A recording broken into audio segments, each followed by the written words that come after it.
broken through security.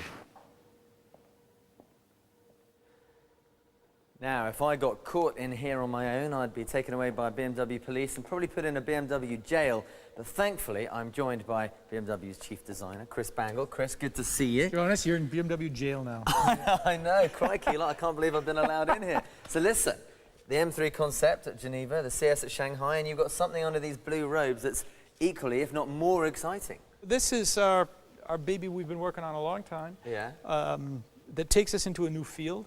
Basically, we're talking about what is sportiness, what is efficientness, what is dynamic with a BMW interpretation. But at the same time, the basis is, as you can see, something which is a bit higher up off the road, something which has a type of scale presence, which fits with the drivetrain, which is what you would expect from powerful on and off-road capability.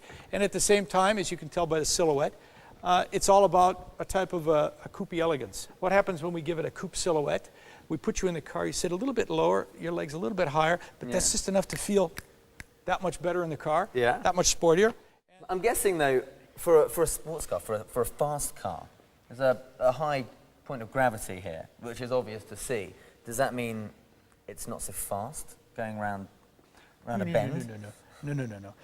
First, excuse me, you're talking BMW here. Yeah. Excuse me. Yeah. Okay.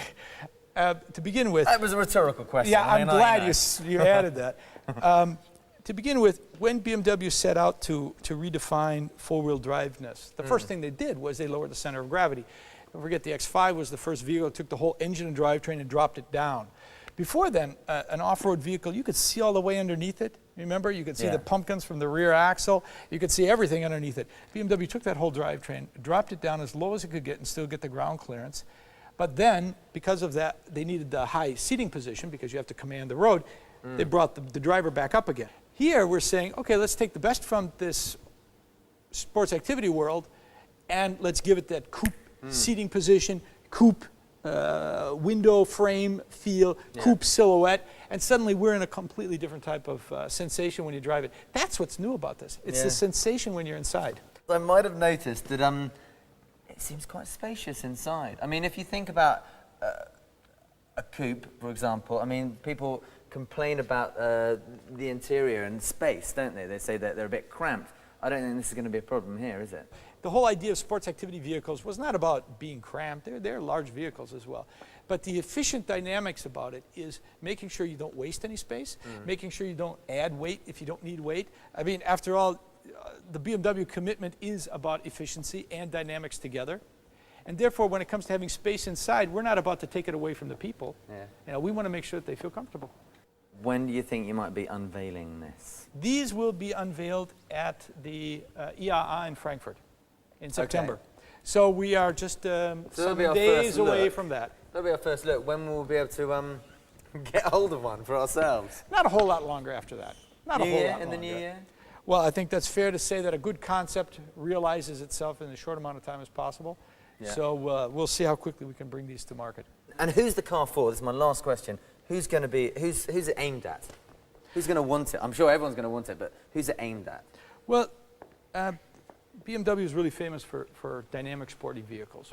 I mean, even when we do a 7 Series, which is a limousine, it is a pretty dynamic sporting vehicle. When we go into something like one of our coupes, then you really know M3, M5, you're all out in that. This is the type of vehicle for those people that wanted that sporty dynamic, but they've always wondered, where's this four-wheel drive usability on this? Where's this sense of sitting a bit higher than the rest on the road? I'm used to that. I've had that in other vehicles now. X5, I mean, think of when we had the X5 HP, suddenly we had this honking vehicle out there that just was completely tear. Now, you've got all that, but in a much more sporting aesthetic to go with it, too. And so I think that's the kind of people who've always really wanted to put those worlds together. That's what crossover is about. It's weird. You know, getting you that best. You're describing me. You're describing me, so where are the keys? You get to open yours later. But look, maybe the first, who knows? Well, you know, who knows? We can live in hope. Chris, I know your time is valuable. I think you've obviously done a fantastic job here. I think I speak for everyone saying that we're all very excited about seeing them for real. So well done you. Thanks. We'll be seeing you in Frankfurt. Yeah. Great. I love that. I love the way you see all the lines.